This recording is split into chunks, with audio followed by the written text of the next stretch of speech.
باللہ من الشیطان الرجیم بسم اللہ الرحمن الرحیم نحمده ونستعینه ونستغفره نعوذ باللہ من شرور انفسنا ومن سیئات اعمالنا من يهد الله فلا مضل له ومن يضلل فلا هادي له اما بعد فقد قال الله تبارک وتعالى في كتاب محكمه المجید وَأَنفِقُوا فِي سَبِيلِ اللَّهِ وَلَا تُلْقُوا بِأَيْدِيكُمْ إِلَى التَّهْلُكَةِ۔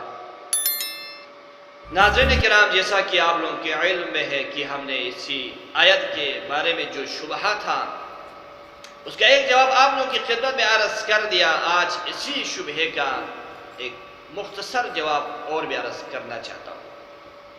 چنانچہ شبہہ آپ لوگوں کو بیان ہو چکا، آپ لوگوں کی خدمت میں عرض ہو چکا۔ شبہہ یہ تھا کہ بعض حضرات جو ہے نا، بعض مخالف جو عزاداری کے خلاف مخالف ہیں، جو شیعوں کے خلاف ہیں، وہ جو ہے اس آیت کے آخری ٹکڑے کو وَلَا تُلْقُوا بِأَيْدِيكُمْ إِلَى التَّهْلُكَةِ، اس آیت کو پڑھ کر جو ہے نا نعوذ باللہ شہادت ابا عبداللہ الحسین کو ہلاکت جلوہ دینے کی کوشش کرتے ہیں۔ ایک جواب ہم نے قرآن سے ان کو دے دیا۔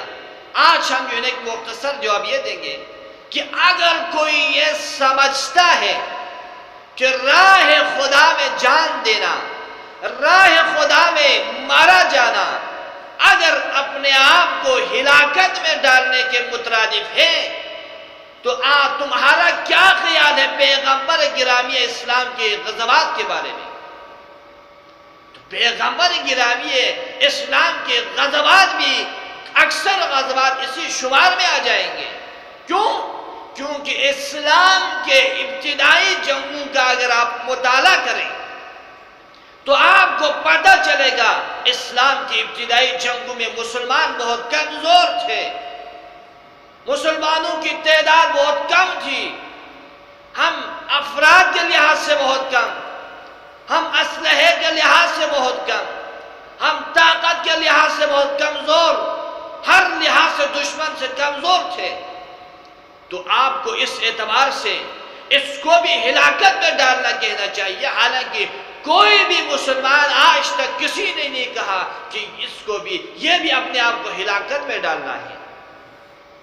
تو اے مخالفوں، شریعت کے اصطلاح میں خدا کی راہ میں جان دینے کو شریعت کے اصطلاح میں ہلاکت نہیں بلکہ شہادت سے تعبیر کی جاتی ہے، مردے سے نہیں بلکہ زندے سے تصور تعبیر کی جاتی ہے۔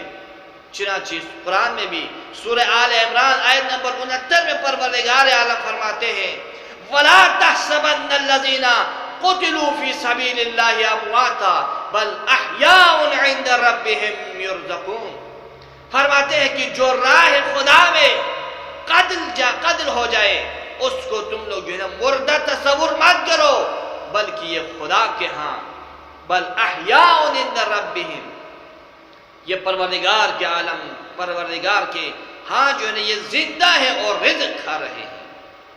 وآخر دعوانا الحمدللہ۔